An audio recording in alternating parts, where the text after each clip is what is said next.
Market లో invest చేసి మీ డబ్బులు డబుల్ చేసుకోవాలనుకుంటున్నారా? సుందరరామిరెడ్డి గారి సెమినార్ కి అటెండ్ అవ్వండి.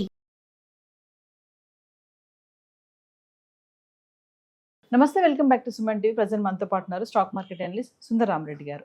నమస్తే సార్. నమస్తే అండి. సార్, స్టాక్ మార్కెట్లో ఇండియా లెవెల్లో చూసుకుంటే ఈ బ్రోకర్స్ అనే వాళ్ళు చాలా మంది ఉంటారు. అంటే వాళ్ళ యొక్క ఛార్జెస్ ఎలా ఉంటాయి అంటే ఒకసారి మెజారిటీ ఏంటంటే 2 టైప్ ఆఫ్ బ్రోకర్స్ ఉంటారండి. ఒకటి ట్రెడిషనల్ బ్రోకర్స్, 2 డిస్కౌంట్ బ్రోకర్స్. అంటే డిస్కౌంట్ బ్రోకర్స్ ఏంటంటే మీకు ఎసెట్ లైట్ బిజినెస్ మోడల్ అనమాట. వాళ్ళు అంటే తక్కువ రేట్ కొంటా ఉంటుంది అనమాట. బట్ ఈ మధ్యకాలంలో వాళ్ళు కూడా రేట్లు పెంచడం బిగిన్ చేస్తారు ట్రెడిషనల్ బ్రోకర్స్ లాగానే. ఇప్పుడు ఇండియాలో అనుకోండి, ఆ డెలివరీకి టోటల్లీ జీరో ఉంది, ఒక జీరోదా ఒకటే. మిగతా వాళ్ళందరూ 20 రూపీస్ ఛార్జ్ చేస్తున్నారు ఫర్ ఈచ్ ట్రాన్సాక్షన్కి. ఇంతకుముందు కొంతమంది ఫ్రీగా ఇచ్చేవాళ్ళు, ఇప్పుడు ఇవ్వట్లేదు. ఒక జీరోదా ఒకటే ఉంది ఇప్పుడు, టోటల్లీ ఫ్రీ. స్టాక్స్ డెలివరీ తీసుకుంటే కనుక ETFs, index funds, mutual funds అయినా సరే ఆ ప్లాట్ఫామ్లో. జనరల్గా ఏంటంటే మీకు ప్రొడక్ట్ వైజ్ ఇంట్రడే చేస్తే ఒక ఫీజులు ఉంటాయి, F&O ట్రేడ్ చేస్తే ఒకలాగా ఉంటుంది, అండ్ డెలివరీ చేస్తే ఒకలాగా ఉంటుంది. అండ్ అలాగే కాల్ ఆన్ ట్రేడ్, మన ట్రేడ్ని క్లోజ్ చేయమని చెప్పి ఫోన్లో చెప్పామనుకోండి, దాని ఫీజు మళ్ళీ సపరేట్ ఉంటుంది. వాళ్ళు క్లోజ్ చేస్తున్నారు కాబట్టి అది సపరేట్గా ఉంటుంది.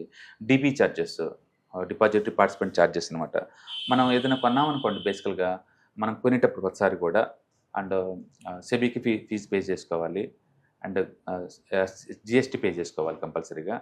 అండ్ అలాగనే మన ఎక్స్చేంజ్లకు పే చేసుకోవాలి కంపల్సరీగా. అలాగే స్టేట్ గవర్నమెంట్కి పే చేసుకోవాలి స్టాంప్ డ్యూటీ, అండ్ సెంట్రల్ గవర్నమెంట్కి ఎస్టీటీ, జిఎస్టీ పే చేసుకోవాలి.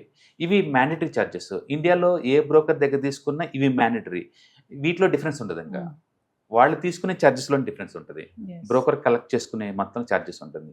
జనరల్గా మీరు ఇంటర్డే ట్రేడింగ్ చేస్తే ఏ బ్రోకర్ దగ్గర సరే యావరేజ్ మీద బై చేసేటప్పుడు రఫ్గా అరౌండ్ ఒక 60-70 రూపీస్ ఉంటుంది. ₹1,00,000 పడుతుంది బై చేస్తే ఇంటర్డే. అండ్ ఈవినింగ్ కల్లా క్లోజ్ చేయాలి కదా, ఆ క్లోజ్ చేసినప్పుడు మీకు 170 దాకా పడుతుంది. అంటే 2 కలిపితే ₹1,00,000 పడుతుంటే 230 రూపీస్ దాకా పడుతుంది నీకు ఇంటర్డే ట్రేడింగ్ చేసుకుంటా పోతుంటే మూరలస్ అందరికీ. కాబట్టి రోజుకో ట్రేడ్ అంటే నీకు నెలకు వచ్చేట్లా 5,000 రూపీస్ దాకా అవుతుంది అనమాట. అయితే ఈ 5,000లో బ్రోకర్కి వెళ్ళే అమౌంట్ చాలా నెగ్లిజిబుల్. అది గవర్నమెంట్ ఆఫ్ ఇండియాకి, స్టేట్ గవర్నమెంట్కి వెళ్ళేది చాలా ఎక్కువ ఉంటుంది. కాబట్టి మీరు డిఫరెంట్ బ్రోకర్స్కి డిఫరెంట్ ఫీజెస్ ఉంటాయండి. అండ్ కాల్ ఆన్ ట్రేడ్ ఒక బ్రోకర్ 75 తీసుకుంటారు. లైక్ ఆ స్టాక్ ఉందనుకోండి, అంతకంటే ఎక్కువ తీసుకుంటాడు, 75 రూపీస్ తీసుకుంటాడు. మీరు ఫోన్ చేసి కనుక నా ట్రేడ్ క్లోజ్ చేయండి అని చెప్తే, మీరు కొనండి అని చెప్తే ఫోన్లో చెప్తే, అండ్ మిగతా వాళ్ళందరికీ ₹50 తీసుకుంటారు. మీరు ఫోన్లో చెప్పినా కొనమాట. అండ్ రెండోది మీరు ప్లెజ్ చేశారనుకోండి, ఇంకో ఛార్జెస్ ఉంటాయి. ఓకే. అండ్ పేమెంట్ డిలే అయితే ఒక ఛార్జెస్ ఉంటాయి. DP charges, square up charges, F&O charges, intraday charges, equity ఒకదానికి ఒకలా తీసుకుంటూ ఉంటారు అనమాట. అండ్ ఇండియాలో మోస్ట్ ఫేమస్ అంటే Angel one, Upstox, and Zerodha, and grow, ఇవి బాగా లీడింగ్లో ఉన్నాయి అనమాట. అండ్ ట్రెడిషనల్ బ్రోకర్స్ ఇంతకంటే ఎక్కువ ఛార్జ్ చేస్తుంటారు. కాబట్టి మీరు నెక్స్ట్ ఏదైనా స్టాక్ మార్కెట్లో అకౌంట్ ఓపెన్ చేసేటప్పుడు ఒకసారి చూసుకోండి, మీరు ఏ టైప్ ట్రేడరు, ఇంటర్డే ఎక్కువ చేస్తారా, F&O ఎక్కువ చేస్తారా, లేకపోతే డెలివరీ తీసుకుంటాం అనుకుంటున్నారు అనేది. ఈవెన్ మ్యూచువల్ ఫండ్ కొనేటప్పుడు కూడా డైరెక్ట్, రెగ్యులర్ 2 ఉంటాయి. డైరెక్ట్ ఇచ్చే బ్రోకర్స్ దగ్గర తీసుకోవడం బెటర్, ఎందుకంటే మనకి టోటల్ ఫ్రీగా అవుట్ ఆ ప్లాట్ఫామ్. మీరు రెగ్యులర్ తీసుకుంటున్నారు అనుకోండి, అండ్ ఫండ్ ఎక్స్పెన్స్ రేషియోతో పాటు మళ్ళీ ఇవి కూడా అమౌంట్ పడుతుంది 1% ఎక్స్ట్రా అనమాట. అందుకని మంచి బ్రోకర్స్ అంటే డెలివరీ టోటల్ ఫ్రీ కావాలి, అండ్ డైరెక్ట్ మ్యూచువల్ ఫండ్స్కి ఆఫర్ చేసేలాగా ఉంటే అలాంటి బ్రోకర్ దగ్గర మన అకౌంట్ ఓపెన్ చేసుకోవాలి. జనరల్గా జీరోతో ఐడియల్గా ఉంటుంది, బాగుంటుంది. బ్రోకర్ సెలెక్షన్లో సార్ ఈ ప్రైజింగ్ అనేది ఇంపార్టెంట్ అనుకోవచ్చా? మరి ఎక్కువ ట్రేడ్ చేసామనుకోండి, ఎక్కువ ఎక్స్పెన్సివ్ అవుతుంది కదా నీకు. ఎక్కువ ట్రేడ్ చేస్తే ఎక్కువ ఎక్స్పెన్సివ్ అవుతుంది. బ్రోకర్ అనేది ఖచ్చితంగా ఉండాలా సార్ ఈ స్టాక్ మార్కెట్? అంటే స్టాక్ మార్కెట్లో మీరు ఎంటర్ అవుతున్నప్పుడు మీకు 2 రకాల అకౌంట్లు అవసరం అవుతుంది. ఒకటి trading account, 2 demat account. And it look like bank account, locker account లాగా. ఇప్పుడు నాకు వస్తువులు పెట్టాలనుకోండి, లాకర్ అకౌంట్ కంపల్సరీ కదా, లాకర్ వస్తువు పెట్టాలని, గోల్డ్ దాచుకోవాలనుకుంటే. బ్యాంక్ అకౌంట్ లేకుండా లాకర్ అకౌంట్ ఎవరు కదా. అంటే bank account different, locker account different. Stock మార్కెట్లో కూడా అంతే. ఎక్స్చేంజ్లోకి ఎంటర్ అయ్యి మీరు ఏదైనా కొనాలి, అమ్మాలంటే ట్రేడింగ్ అకౌంట్ కావాలి.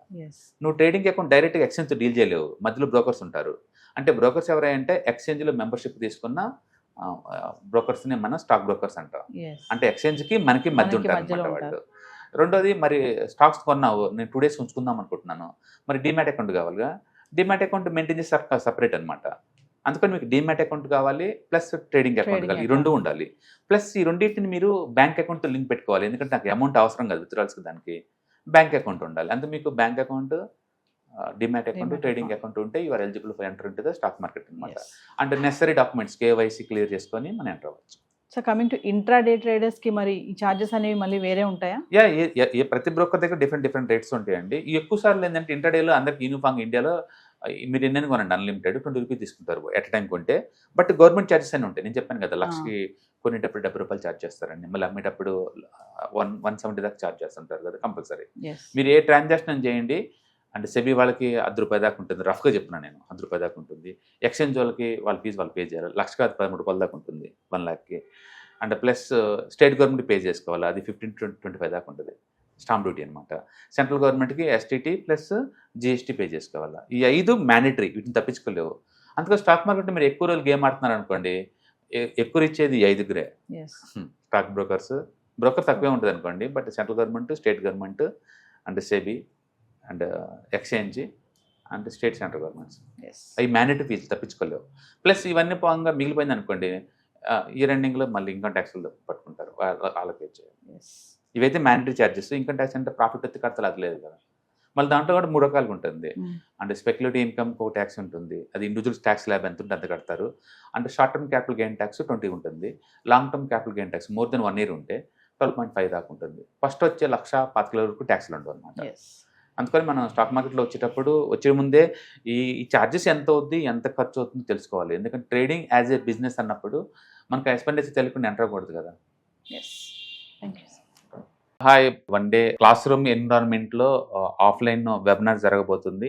అండ్ ఇంట్రెస్ట్ ఉన్న పార్టిసిపెంట్స్ ఈ కింద స్క్రోల్ అవుతున్న నెంబర్కి రింగ్ చేసుకొని సీట్ బుక్ చేసుకోండి. దీంట్లో ETFs, index funds and mutual funds మీద completely and hand folding experience మీకు ప్రొవైడ్ చేయబడుతుంది. దీని ద్వారా ఏంటంటే మనం ఎసెట్స్ని స్టాక్ మార్కెట్లో ఎలా మేనేజ్ చేసుకోవాలి, ఎలా గ్రో చేసుకోవాలి, ఎలా ప్రొటెక్ట్ చేసుకోవాలో అంటే ప్రాక్టికల్గా నేర్చుకుంటారు. కాబట్టి ఇంట్రెస్ట్ ఉన్న పార్టిసిపెంట్స్ కింద స్క్రోల్ అవుతున్న నెంబర్కి పింగ్ చేసి సీటు రిజర్వ్ చేసుకోండి. Thank you.